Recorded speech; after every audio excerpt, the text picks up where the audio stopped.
Stand up for righteousness. Stand up for justice. Stand up for truth. I truly believe that thoughts are the greatest vehicle to change. We do not care whether the cat is black or white, as long as it can catch mice. We choose to go to the moon in this decade and do the other things, not because they are easy, but because they are hard. Victory in spite of all terror.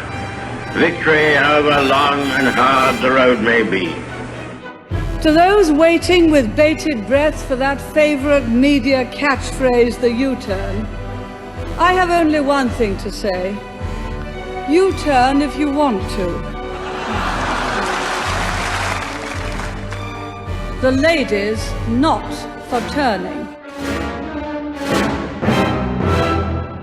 You must keep your mind on the objective, not on the obstacle, is a quote from William Randolph Hearst, the American businessman, politician, and newspaper publisher, known for developing one of the largest newspaper chains and media companies.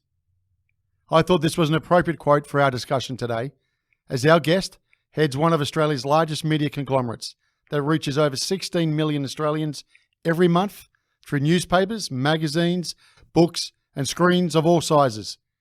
Our guest today is Michael Miller, Executive Chairman of News Corp Australasia, who oversees a portfolio of national, metropolitan, regional, and community brands that include The Australian, Sky News Australia, The Daily Telegraph, and Vogue Australia. News Corp Australia also has significant investments in Foxtel, Fox Sports Australia, and the REA Group, to name a few. Michael is also Chairman of the Premium Content Alliance and a Director of Foxtel. He was previously Chief Executive Officer of APN News and Media. Hello and welcome to another episode of No Limitations, a show where we speak to elite world-class performing men and women and unlock the secrets and influences that have shaped their destinies and that you could apply to your own life. I am your host, Greg Robinson, Managing Partner of Blenheim Partners, the #1 research-led executive search and board advisory firm. In an open discussion, Michael shares with us his views on an array of topics, from the evolution of journalism and building trust in society, the increasing scrutiny that comes with heightened security, to the future of news and its coexistence with big tech. At an age where competition and content are plenty, he brings to the fore the importance of diversity in creative and constructive debate, and what it means to innovate, to set the benchmark, and push the boundaries. So sit back and enjoy Pushing the Boundaries. Michael, welcome to the show. Greg, it's good to be here. Michael, what role did media have or play in your childhood? Hey, I grew up loving media. I am a local media. We were a family that always had the radio on in the morning, had the papers delivered from Sydney to the home. The thump on the lawn is on the dew. Was something which I remember probably fondly as a kid, and it was a habit. And sitting around the 7 o'clock news in the evening was a ritual. And then it was the debate and discussion over supper, which was a ritual within the family. So it was something which I think many people grew up with, and it was a key part of my upbringing. It was being in touch with what was happening in the big smoke. Well, where was home?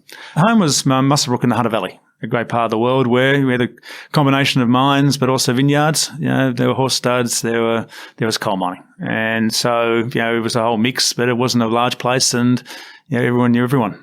So how does someone come from the Hunter to have a career like you? What was the inspiration? The pathway is, it's been, I feel like it's in some ways a long one and not always one that was obvious, and obvious to me at least. Yep. And in many ways, I love the story, and I always had an interest in media. I always was an avid reader, and whether that was writing or whether it was marketing, whether it was the story ultimately was probably what drew me to the industry. It was one which I fell into at uni, and I majored in comms and communications. Yep. And that if you follow what you enjoy, ultimately, I think you do better at it. Journalism, is it still got the nobility around it?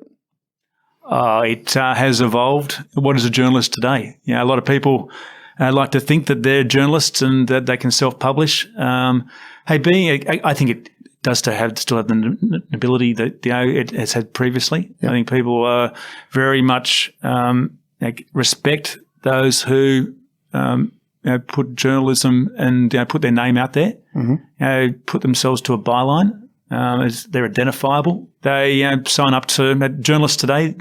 The good ones are the ones that sign up to a code of ethics, accountable to a press council or to an ACMA in different mediums. They have laws they need to abide by.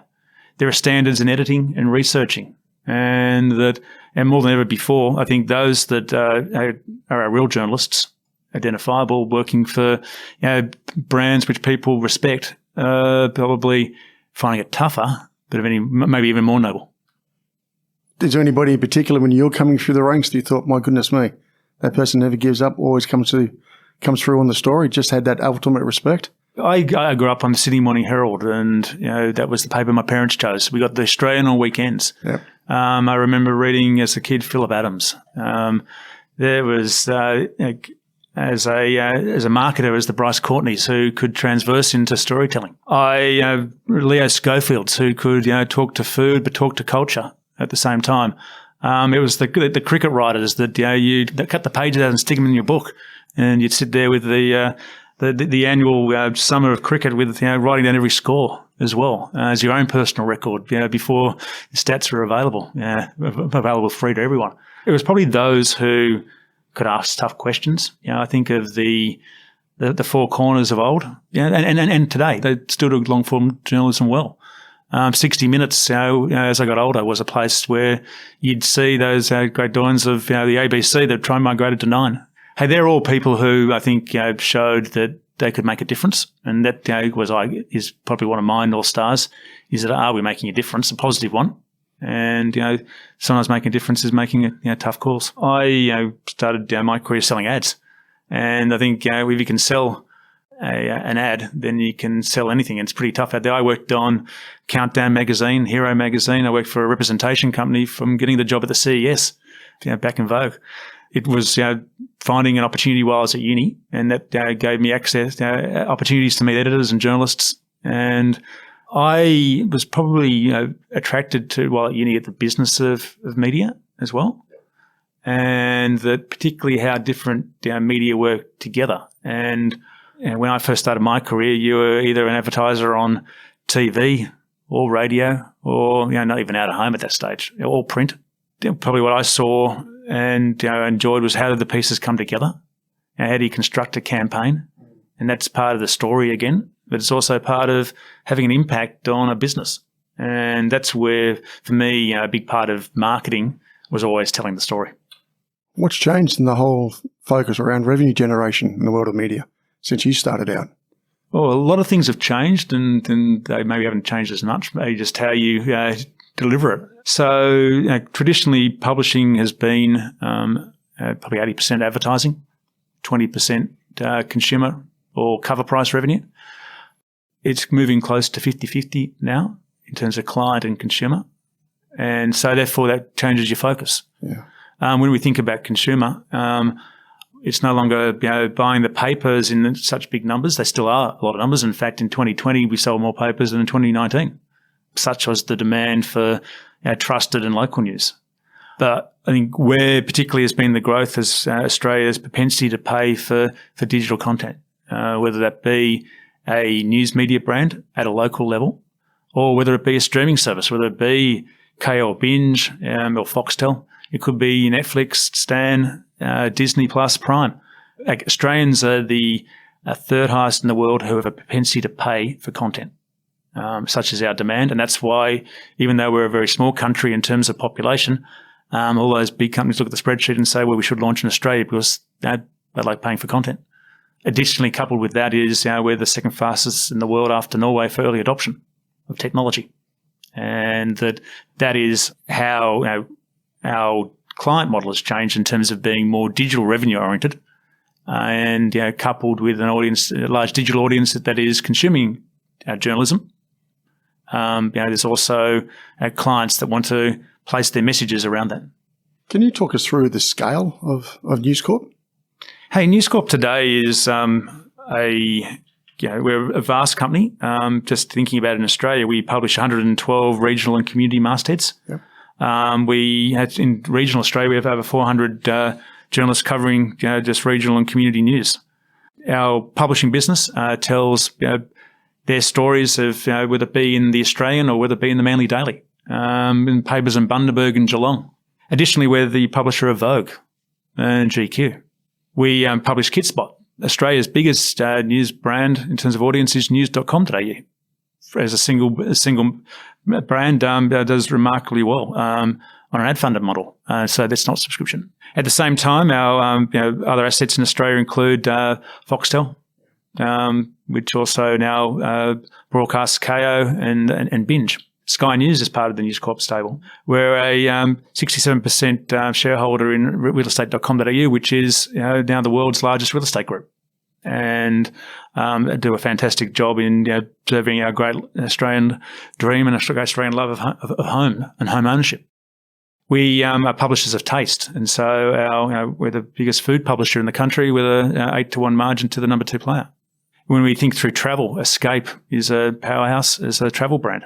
So, hey, I'm only mentioning some of them, but increasingly our business is more digital. In fact, if you look at News Corp's earnings, you'll see that about only 20% of our earnings are print. And so it's a diverse company, but has a lot of common strengths in the interacting and understanding audiences, and the power of storytelling. As particularly in the fiction space, HarperCollins is proudly part of the group as well. So it's always striving to achieve. It's always innovating. And as the person in charge of this tremendous organisation across Australasia, what's the glue? What's the culture? And we all read about from the outside, but can you give us a bit of a feel? I often refer back to our core values, and that is what ultimately brings people together and cultures together. So I mentioned to make a difference. We're not here just to serve the expected. I think part of what we need to do often is to make a difference and to push thinking, and to sometimes be in positions of not being always comfortable, but ultimately campaigning and holding those who make decisions to account.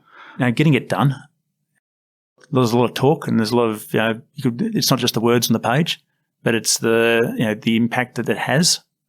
It's the teamwork. We are very much a collegiate, I suppose, company that are there for each other. But that's part of being there for communities as well. So teamwork and papers don't get published without great teamwork. And any, I think, media organisation that functions well, it's about creative debate. And I think our culture is really one of the newsroom, whereby there's an issue. And an editor's job is to listen to the views of many, and diversity within newsrooms is vital to have a functioning outcome to say, well, what is ultimately the best for our audience here? And how can we best tell this story in a way which engages? Being principled, there's go, no-go zones. By the issue, you need to evaluate that, but being principled, and then equally being able to push the boundaries. And so... What does that mean, push the boundaries for you guys? Yeah. Oh, hey, we've got to be a risk-taking. You've got to be open to risk, and you don't grow if you don't want to just be there. You want to be the best. And so I think in any industry, those who are the best are the ones that aren't afraid to be the benchmark. In fact, they set the benchmark. They break new ground, and that's really about pushing boundaries. And sometimes you don't always get it right. So you got to have a culture where it's okay to make mistakes, not big ones, but you got to be okay to say that you learn from your mistakes. Do I trust the news these days? Well, trust is depending what part of the news you're referring to, and there's many platforms which you'd question whether they're trustworthy, in which you don't know is the name against it really the name of the person? Who are they? What's their backstory? Where do you find them? And can you trust them? And so I think that brands and trust in all categories of business is now probably as important as ever before. And it's the relationship that people have with those companies ultimately which endear them to further purchase, will pay more for them, it is about distrust of reliability as well. And so I think it's getting tougher to launch new brands. It takes a lot of time, a lot of money, and consistency and a great experience to do so. So in terms of media trust, with so much questionable comment and questionable fact out there and fakeness, the demand for trusted news has never been greater. Am I getting opinion or am I getting news these days? Well, you get both, and people will pay for both. And there's different demographic groups that, oh, thank you very much. Give me the facts. I'll make my own point of view. Yep. Or give me the facts and give me your point of view, and I'll conclude my own. But given how time poor people are, they do gravitate to not necessarily like-minded, but people whose views they respect, whether it be a person in the morning on the radio. They're entertained, and I like the way they talk. They think like me, and people find that in a whole range of different mediums today. And there's so many of them on different video channels, different audio channels, different print channels. Whereby, is it a Paul Murray? Is it a Ben Fordham? Is it Alan Jones? Is it a Ray Hadley? Is it a Rita Piani? Is it a Tim Blair? Some people equally consume them because they disagree. They still respect, but I don't agree with what you say. Are Australians paying for the opportunity to get a premium service, or am I getting sucked up with social media and following that too quickly and not questioning enough? What are you guys seeing? Well, our results show that we have had 4 years now of a CAGR of growth in subscriptions of about 25%, and we've exceeded that in 2020. Such was the demand for local news and the growth of trust and the demand and the need for that as well. So yes, they're paying for it, and that paying for it in record numbers, and so that we anticipate that momentum will continue. Talk about innovation. Where are we headed in regards to news and the media platforms you guys are going to provide? Hey, innovation is constant. I often look at the audio space and say, well, how has Spotify done so well when they were really late to the party? Apple Music was there, but it's the aggregation, it's that user experience, it's the affinity that people have intuitively around a particular device or platform. It's the editing of a paper and the page design. It's the combination of the picture plus the headline, plus then the words, and it's the combination of all those together which really engage an audience. And I think that's what we're seeing today, is that those who do innovate and give the audience an experience that allows them to consume and understand and interpret quickly and intuitively are the ones that win. And Michael, is the Australians known for innovating, or are we really picking up the best from offshore?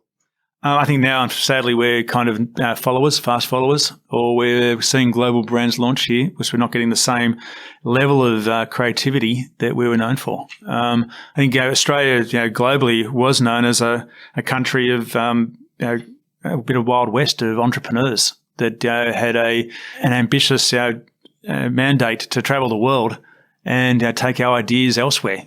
We've always, population-wise, been a small country, but so I think that's where I kind of worry that innovation has been squashed, that we're known now to be safe, and that if you've got great ideas, go to Silicon Valley, go to Germany, go elsewhere to see them come out. And I don't think we see enough support of innovation in our country, sadly. So what's got to change? Hey, it's part cultural, but I think it's partly investment too. We do need to have a culture whereby there's support from tariffs, from our universities are encouraged and funded. I think that you think through countries like Israel, and that people go there because there are mentors. I remember the first time I went there that I'd seen 2 weeks prior in Sydney, a startup hub, 10 new ideas a week. There's about 200 ideas a night in Tel Aviv. But that's where you've got to go to find the funding, find the stimulus, to find the peer support. And that's what I fear that we're not creating a culture in our own country.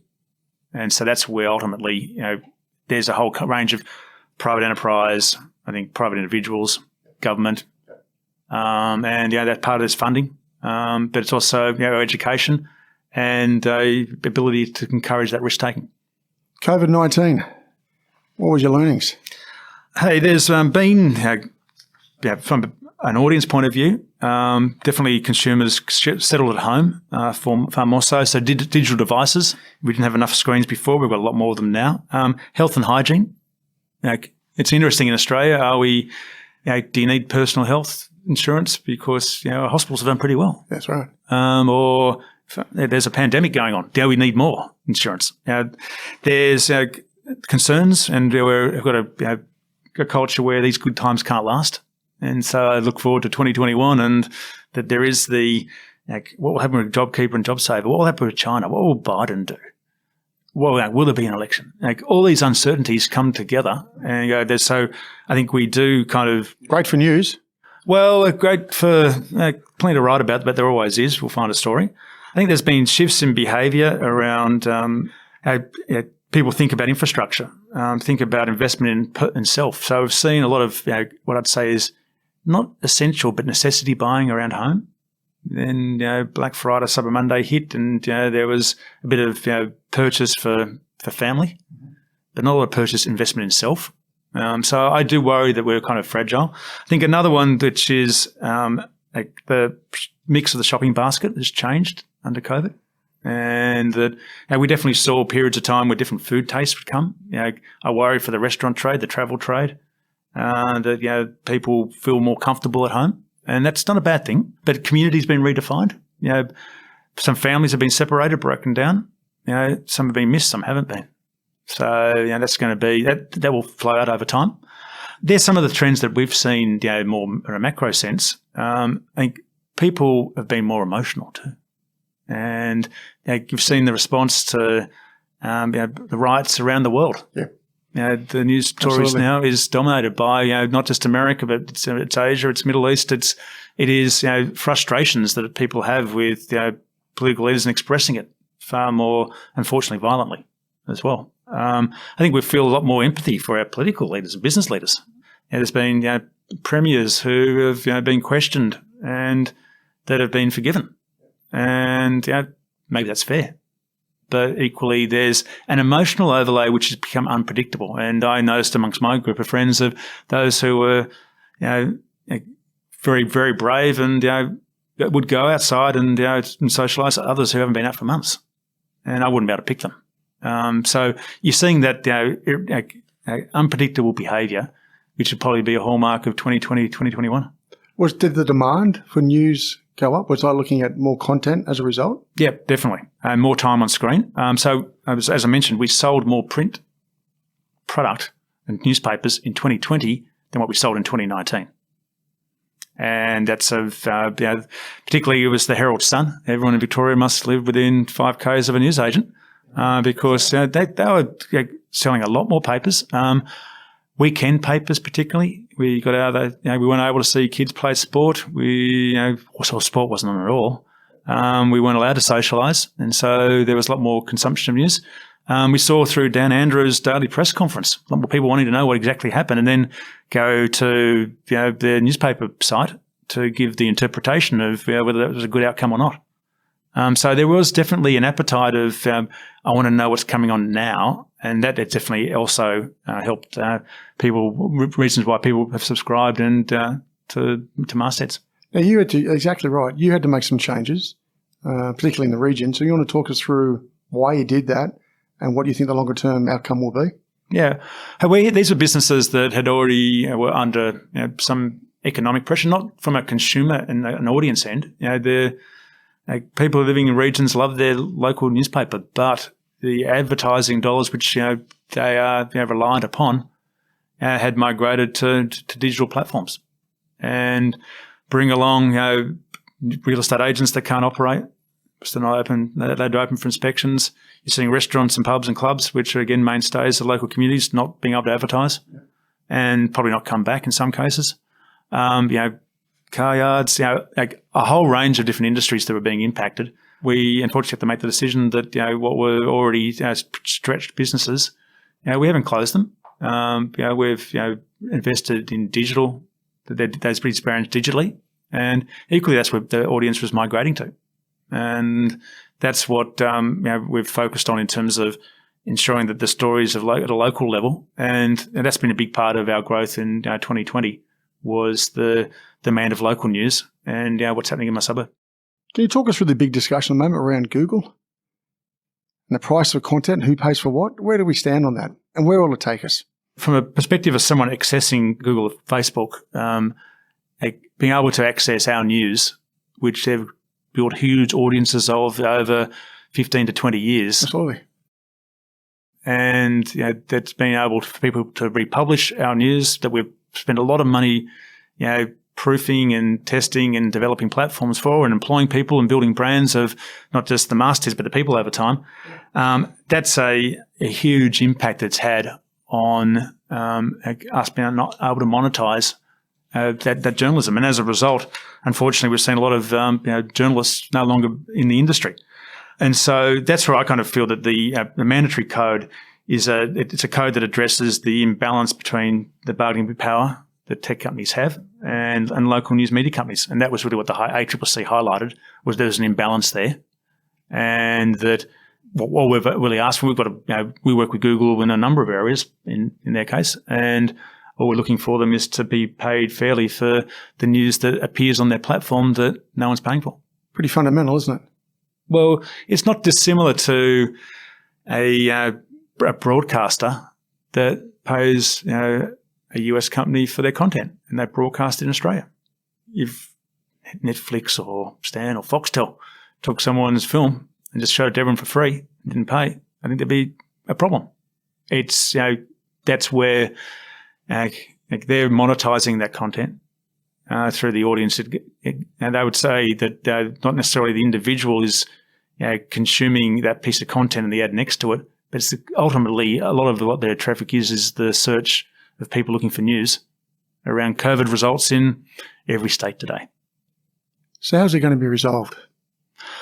There's a process. What the federal government announced in December was legislation that proposed the tech platforms had to negotiate with media companies. The Senate undertook committee meetings with both the platforms and publishers and media companies to get feedback on that proposed legislation. And that if the legislation goes through as planned, then I'd expect that in February it'll be legislated, and that the media companies and the platforms have 3 months to agree to commercial terms. What was your thoughts regarding the election in the US and the follow-through regarding censorship and the discussion around that and the role of news and influence? Does it worry you at all? Does it concern you? Hey, it's not an easy one. Because by nature, I'm a person that believes in free speech. Yeah, exactly. And free markets, and that's how I think our great democracies do work. And you don't always like everything you read or hear, and but you need to accept that part of debate is people to be able to express themselves. At the same time, though, I'm also a believer that there shouldn't be any space for hate speech and bad behaviours, and we see a lot of that on some platforms, and that ultimately, it's what I may consider to be hate, someone else may not, and so that's where it becomes, I think, more challenging. I think that in some cases it's pretty blatant that when someone is threatening and trying to cause damage, that it does, in my opinion, get into the space of hate. Yeah, agreed. So in terms of the censorship, that makes me feel uncomfortable that platforms that really built their business on the fact that this is a forum and a marketplace for people to express themselves, but we are now going to decide what you can and can't say by the individual. That doesn't sit comfortably. You're happy with the level of sort of the rhetoric out there and the debate that we have this day and age? Is it a good follow-through debate on what's to be discussed, or does it go into personal attack? If you look at the newspapers, look at the media, there's cheap shots everywhere, isn't there? And the politicians are just as poor as well. Yeah, the public ultimately, I don't think, respect that, but I think the public ultimately get it right.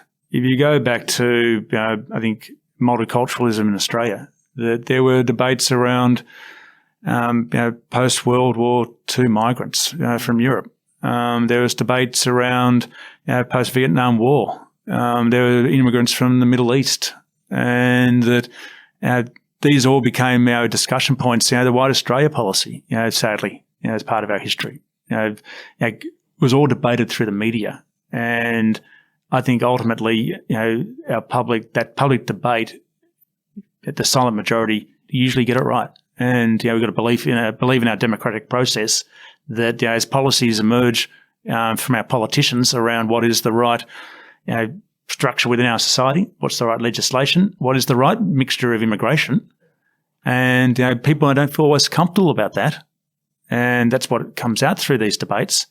But I am a believer that when it comes to the voting power, the public generally get it right, and that it's not the media that drive the outcome; it's ultimately the public who listen and have a fairly good instinct to the kind of country they want to live in. And I think we've got to be happy with the fact that we live in a pretty good country, and that's been ultimately decided upon those at the ballot box. You happy with the level of freedom of the press in this country? No, I'm concerned of our reputation globally. What do you mean by that? That there is an increasing ability for people in government, particularly, Yep. to be able to stamp items top secret. And there is a role for that. That if it's national security, that it will put individuals or the public in danger, then it should be top secret. But equally, top secret has on occasion been used to, this could be embarrassing. And for journalists to touch items, even to touch it, not even open it, it is now a criminal offence whereby we've seen houses raided. It's not just houses raided, but reputations questioned, really due to protect reputations as much as security. And so I kind of feel that they're indoctrinated into the US Bill of Rights is the right to ask those questions. And so that what we're seeing in Australia is definitely behind most other leading Western countries, and we pride ourselves on our democracy and to be able to have those public debates.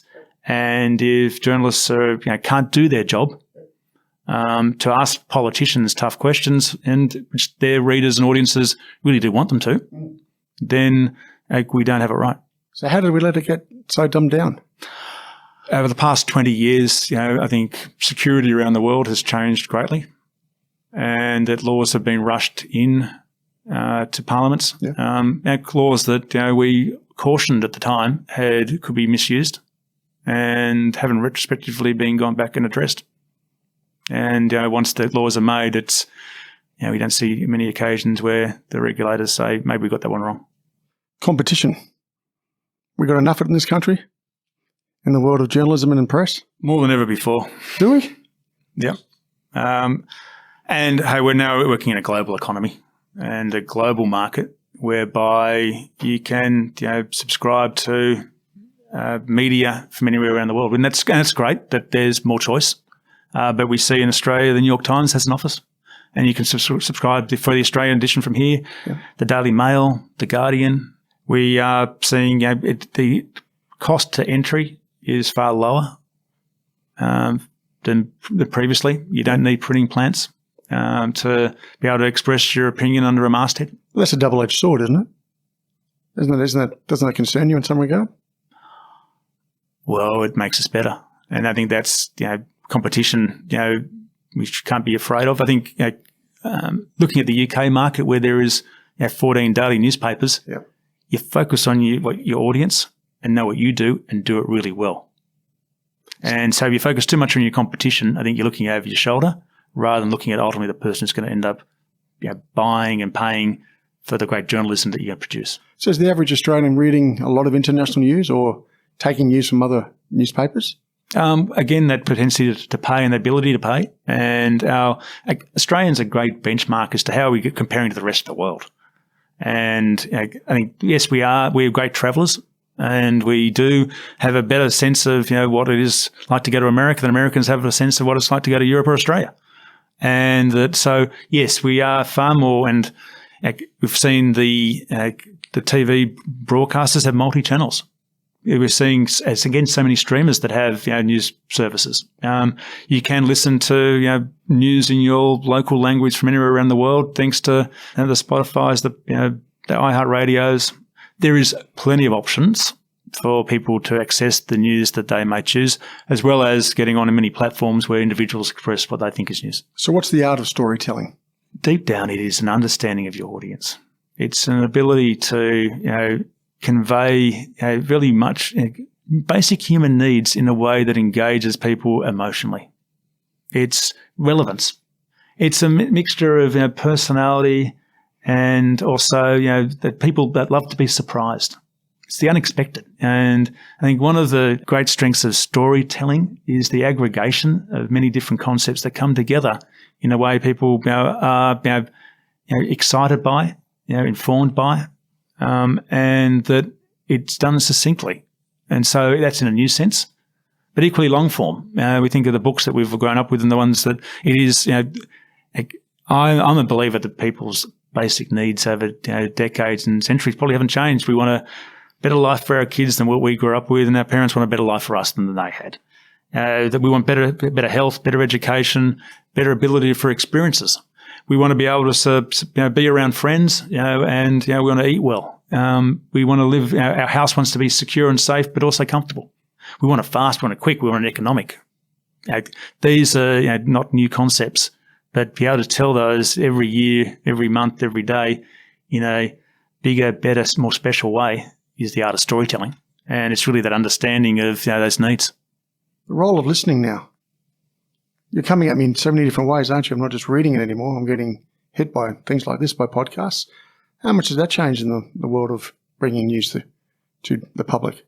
Well, I think we all are far better at multitasking, even us blokes.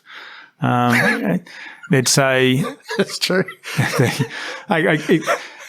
You do when you are, it's not just audio, it is, you can, second screen, three screen. That if you're watching a game, you're watching the stats. When you're probably possibly having a punt, as well as having a chat. Yeah. And that somehow it all kind of, maybe we're not doing any of them well, but we are getting better at doing that. And our kids are kind of learning that concurrently as well. And so can you handle it all? I think there's another move in media that I think in every industry, that the aggregator, and that you see it in shopping, that you have specialty stores that then they come back to department stores because spending half the day running to specialty stores, just you don't have the time or it becomes more expensive, and just go to one place if they get it all right. And that the role of the paper often is that you've got those 64 pages and you've only got 20 minutes, but give me what I need to know, surprise me what I didn't know I knew, and give me some sport, give me some politics, give me some business, give me some entertainment, give me the water cooler conversation. And it's an aggregation and going to that. And that's why in broadcast terms, those that are able to combine all those areas of content in a way which is meeting all those needs and those human needs I mentioned prior, the ones that aggregate those the best in an experience that is intuitive are the ones that are going to win. And that's where I would see that while we have so many choices, it's how how you bring those together in a compendium of modern living, ultimately the ones that, again, will succeed. So how do you run the show? Because it is the fight for content, right? You can get the content, but you've got to encourage me to read it, listen to it, follow it. Hey, you can look at the same news event presented in different ways. True. And not that it's colouring it, but some it's the voice, it's the take on the angle, it's the headline. And these are all parts of the storytelling that come together in layers that make it entertaining or make it emotionally engaging.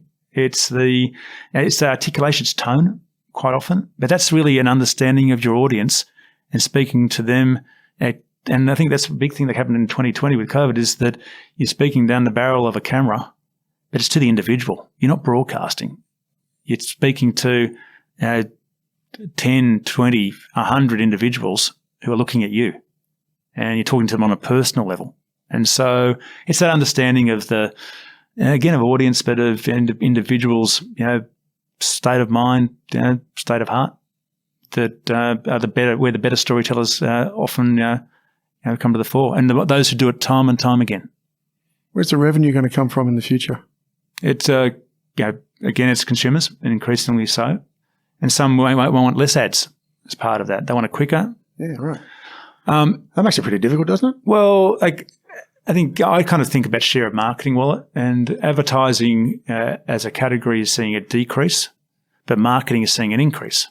And so you're seeing every company now has its own website or podcast, newsletter, and they're spending money with people who are producing that. And so in many ways, it's not just individuals that are working in media now, it's everyone in the company. And so while every company has to do that, they don't always do it well. And so part of, we have agencies that we publish and help Qantas for many years on their content. Yeah, right. We work with David Jones. We work with Jetstar. We work with a range of Woolworths and Coles. And in terms of writing engaging stories and generating content, bringing an audience to that builds their brands and builds their customer base. And so that's another revenue stream. Data is a gold. And particularly with the changes on how cookies have identified users on sites and how that has meant that increasingly first-party data or authenticated identifiable data that we have large numbers of, how we work with companies to enable them to target the right people. And so there's less wastage. I think it's contextual environments. There's another area which we have lots of. So if you're advertising a travel product, we have travel brands, and people are, when they're reading travel content, are in the travel mindset to just better respond to advertising. And that's not dissimilar, just that we can better target that with the data we've now got. Privacy is a pretty interesting topic at the moment. Some of the big tech companies have been known to be listening.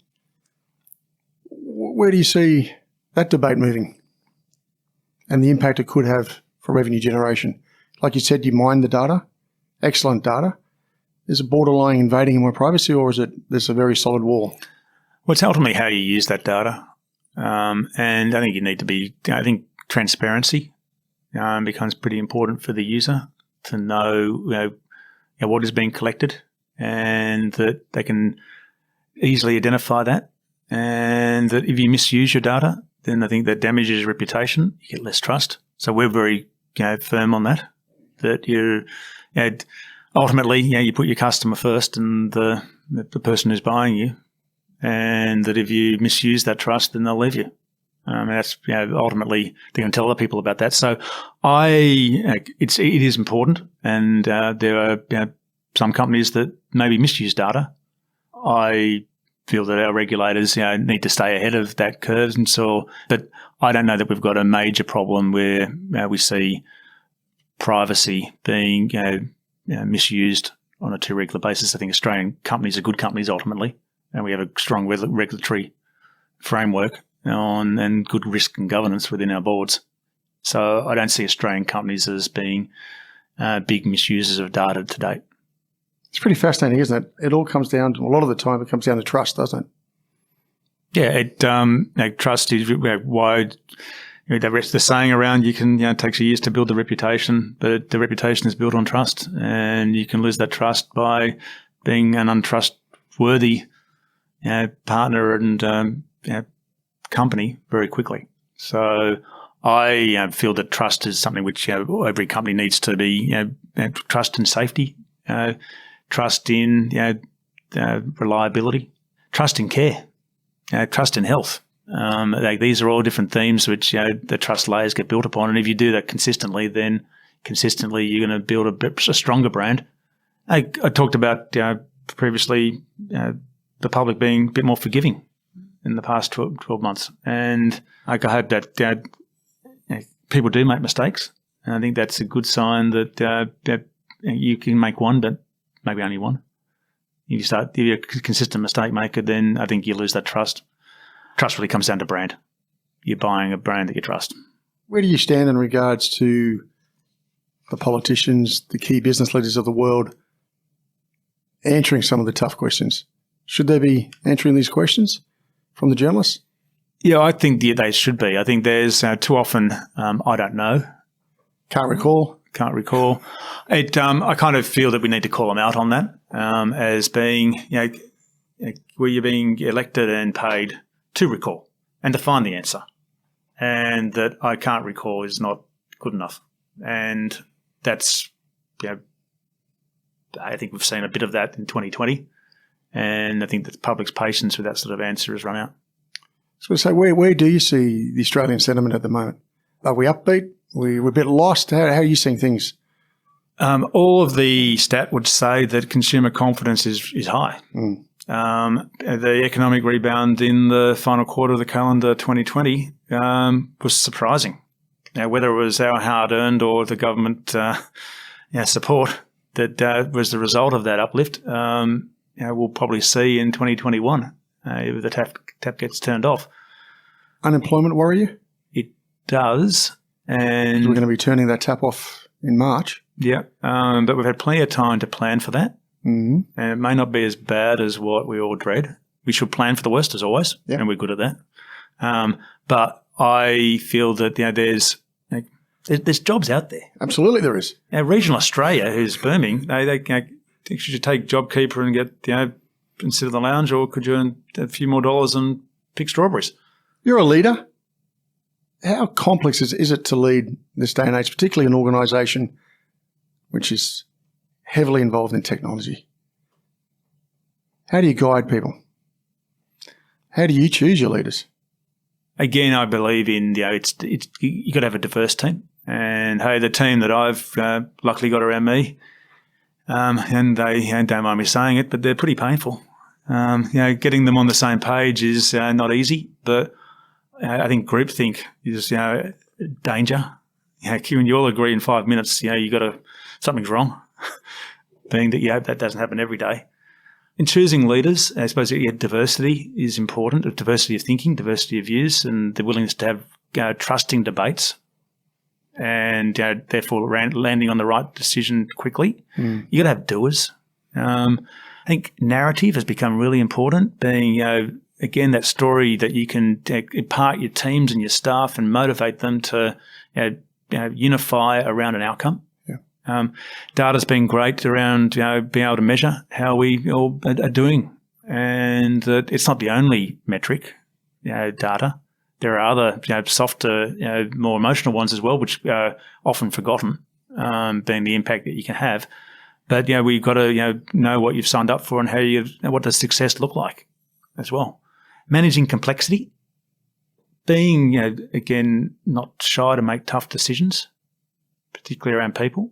Ultimately, it's good people leaders. You need smart members of your team, but getting the job done is about people, and being able to motivate and lead teams is ultimately people skills is what I look for as a important factor of your team. You have to be in one of the most dynamic industries there are. How do you deal with pressure? I'd say that every business is dynamic these days, and under a lot of scrutiny. But we've always been under some scrutiny. I've been in the business for a while, and that we've had 20 years of disruption, and whereby it would be our employment businesses, our real estate businesses, our car businesses, our news businesses, and that's where I talk about so much competition, and we've made plenty of mistakes. We've played defence.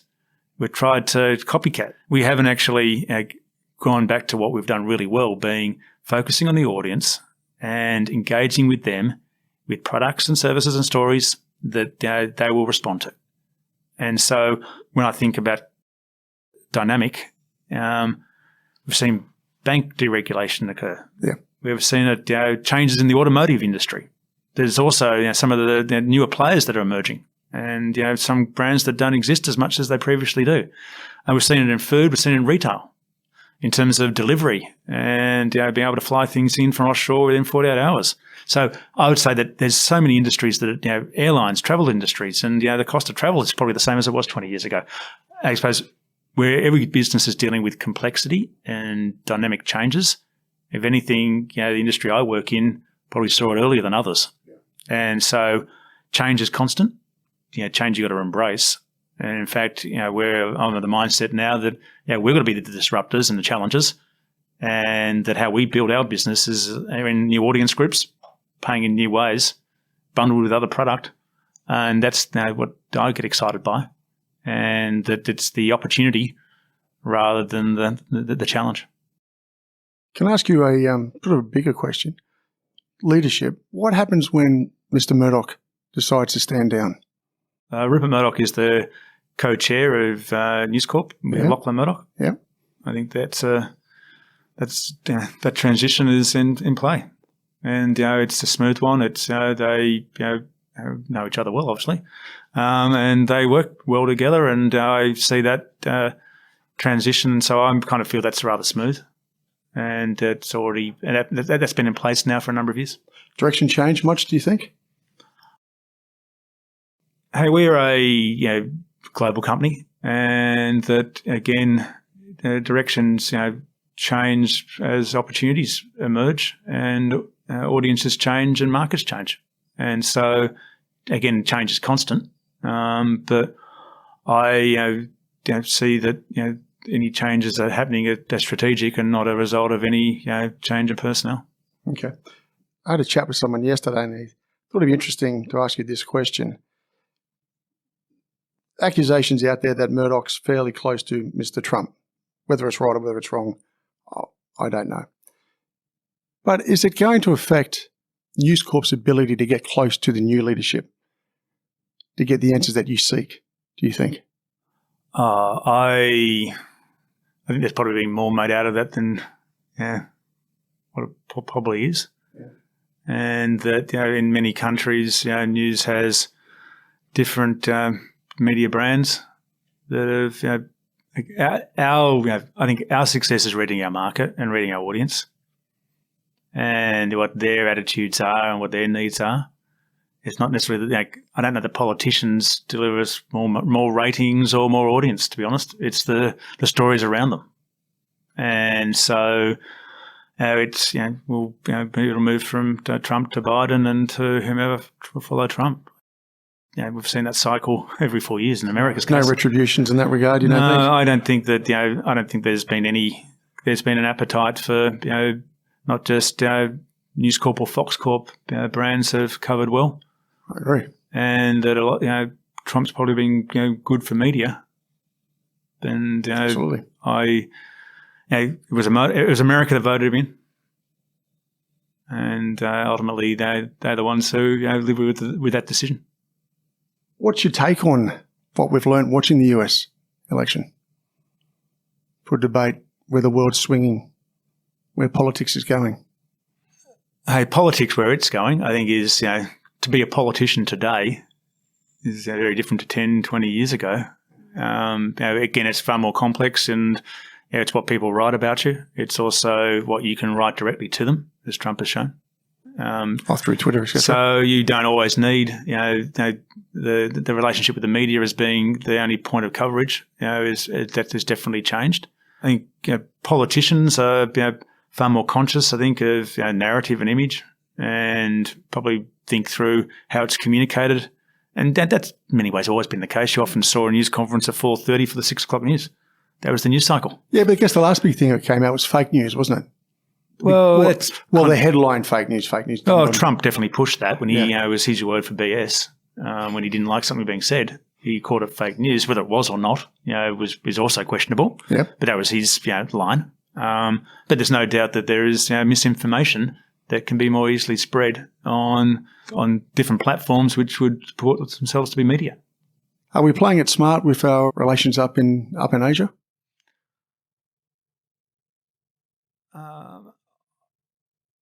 Probably early days. We've got to have a business relationship with China. Equally, we want to be good neighbours, and we want them to be good neighbours and good business partners. And so that balance, I think, is really where it's a trade war, if you want to use that term. Yeah. A trade disagreement, and which I kind of feel that China's flexing on. And whether that is fair to Australia, we don't want to be in an unfair relationship, and that to me is the debate we are currently having.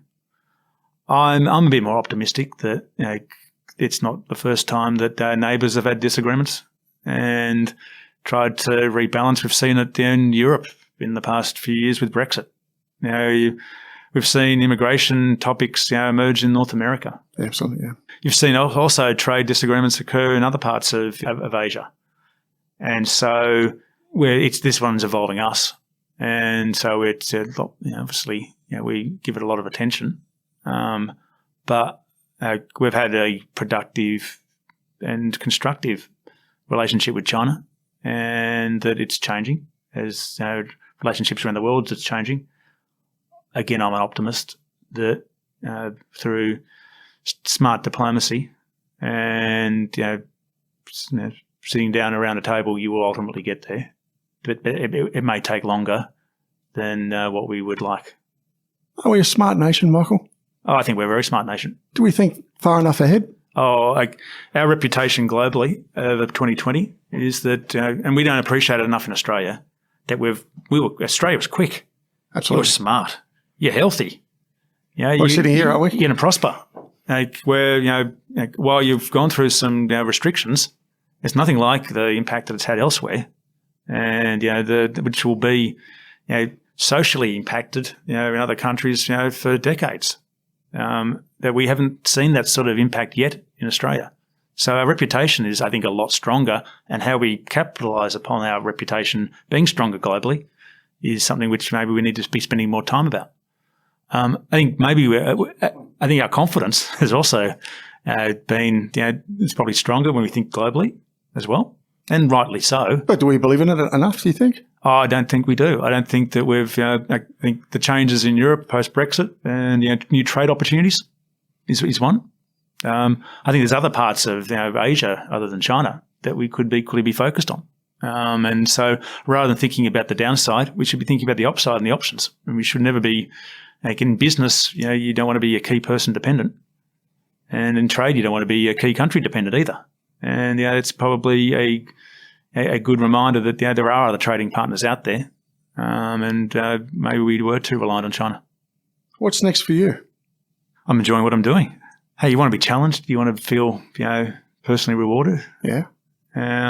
I enjoy getting up in the morning and checking out the news of the day, which it gives me an insight of what the day may be.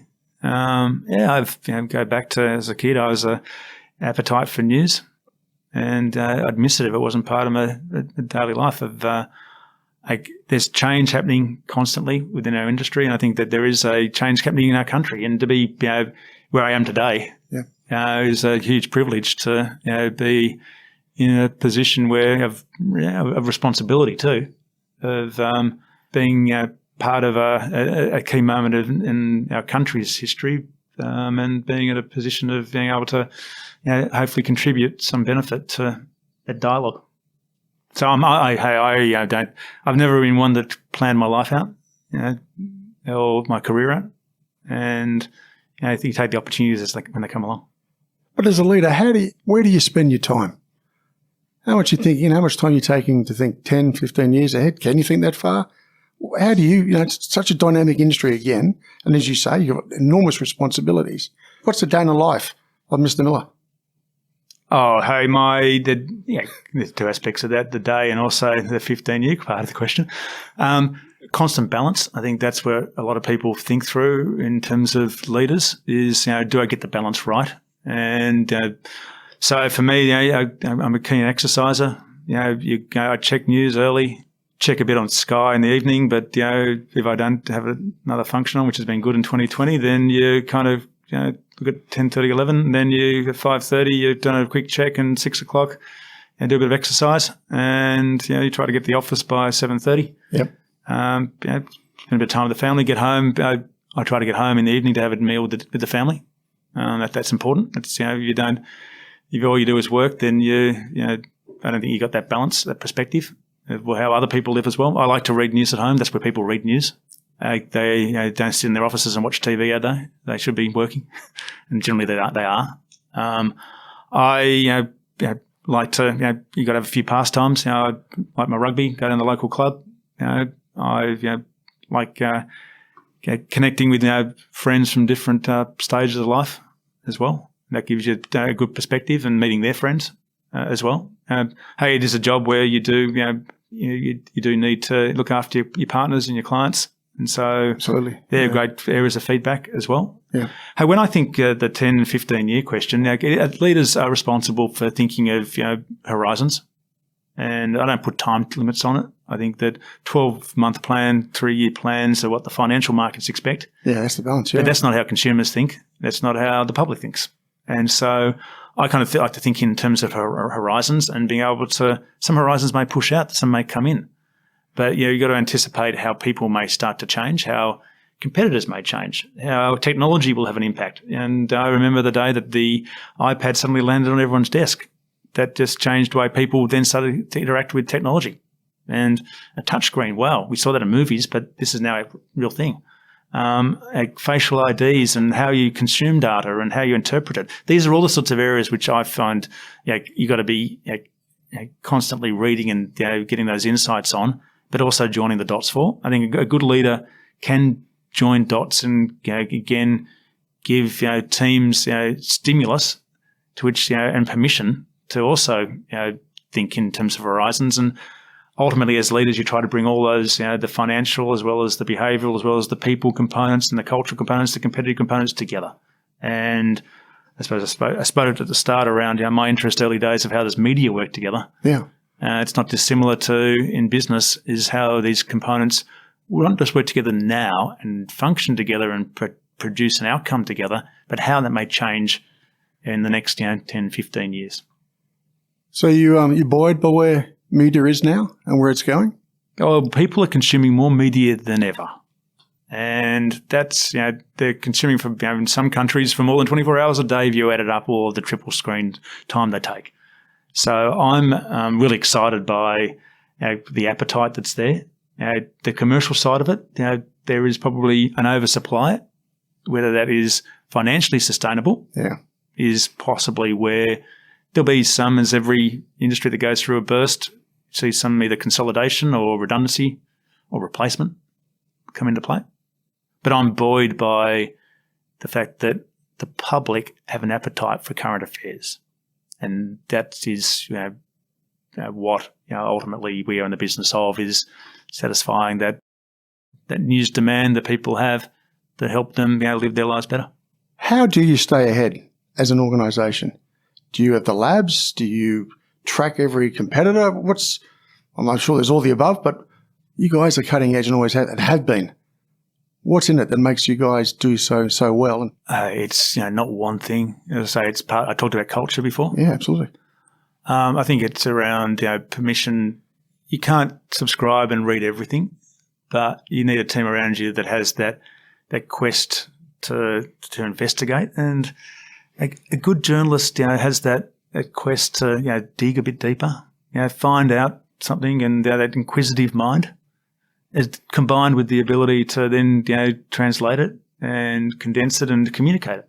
And when you've got a great team and who've got great teams that are able to condense that and give you those sort of stimulus, then you've got that's where the magic starts to come together in terms of an ability to how would this work? I think that's really why it's important to have people back into offices, because creative debate doesn't occur, sadly, over a screen. So what do you think about that? Should we be encouraged? It's a lot of leaders aren't calling them back in yet.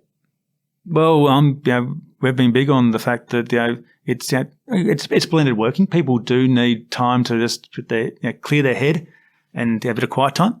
And I think COVID's been good to enable people to do so. But I think when it comes to creative debate, it is critical that we have people in rooms being able to map out and see expression, and people understand and empathise as well in what someone else is saying. I think mentorships and development, and the number of times people wander over to someone else and say, "What do you think of this?" They just don't Zoom up or Google Meet up and say, "What do you think?" You need that sort of dialogue in the office. I think culture is a big part of the success of particularly a media business, but most businesses, is that alignment that you can put on a page, you can speak to people about, but offices are places where people do congregate and they still start, that becomes that melting pot of ideas. And that is ultimately where your culture of trust, standards, teamwork, of encouragement occur. I think office structures and workplaces will become a competitive point of difference probably in the next 2 years, is that they will change. They'll become shared workplaces. And those companies that get it right, I think will get a head start. And those who don't always get it right will catch up. As a decision maker, how many decisions do you base on intuition as opposed to analysis? Like you said, you've got a world of experience. It's not black and white. No. But, yeah. You got sort of gut feel? Well, I always say that on the walls of the research department of Fox Television in the US, it's our strength is we listen to our audience, bend the data, and we use our golden gut, and it's the combination of both. And at different times they weight differently. I think I do subscribe to that, and sometimes you just need to base it on the fact. What does the stats tell me? Because I don't have a gut on it. Other times, this is something there that, and there are some people that have great gut and you do want them to be part of your business. But you need to balance that out. And you talked about risk earlier, making mistakes. Part of the culture? I think it's part of life in many ways, but it is part of the culture. And if you're going to be empathising with the audience, they make mistakes, we make mistakes. You've got to be accountable for those mistakes, but equally you learn from them. And, do we encourage it enough? I don't think so. I was, when you say this, I think about my kids, and you want them to be the best they can. You need them to be able to learn from their mistakes and not do things for them. And I think the same thing applies at work. Is that sometimes you don't know the answer, and you need to. It's okay not to know, and you need people to take those risks. Because every time you learn, you get better from the mistakes you make, and that. I've talked about creativity in our country and pushing boundaries and having that free, a bit more entrepreneurial innovation. Yep. And that are we too over-indexed to managing the downside rather than thinking about the upside? I think maybe we are too. We haven't quite got the balance right there. If you were to look back at that young man growing up in Hunter Valley, what advice would you give him now? Don't wait. I think I would reflect on I could have been more confident to test my arm in different times of my life. Maybe the fact that I sat back and observed and looked and was maybe it made me who I am today, being more of an observationist. But I feel that something that can be done now. Don't wait for tomorrow. Would be one piece of advice. I think the confidence in having the conversation. I think that you learn from people, and in business we call it networking, but I think in life, it's being able to with confidence have a conversation with a whole variety of people and learn from them. And so start kicking that off and having the confidence to kick off that and then listen. I love asking people questions and hearing their stories and their perspectives, and I learn from everyone. Well, on that, Michael, I've enjoyed listening to you today, and I thank you for joining us. Thanks for the invitation and including me. You've been listening to No Limitations.